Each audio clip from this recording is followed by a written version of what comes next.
The celebrant is approaching the kitchen, and maybe she's going to visit her husband, who is so busy cooking.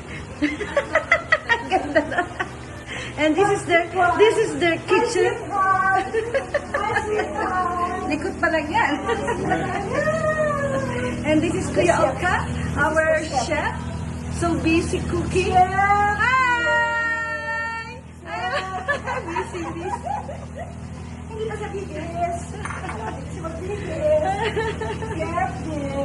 Okay ba? Papadala na mo kay Susan. Ano mo to? Yan. Magluluto siya ng pangko shrimp. Pangko, bakit kami yung pangko shrimp niya? Pangko shrimp. There. Pangko shrimp. Oh. Sino? Pangko It's a shrimp. video, brother. Video. Pagka dyan. Yun yung syempre na sa washing machine. Sampo kayo. Wala pa.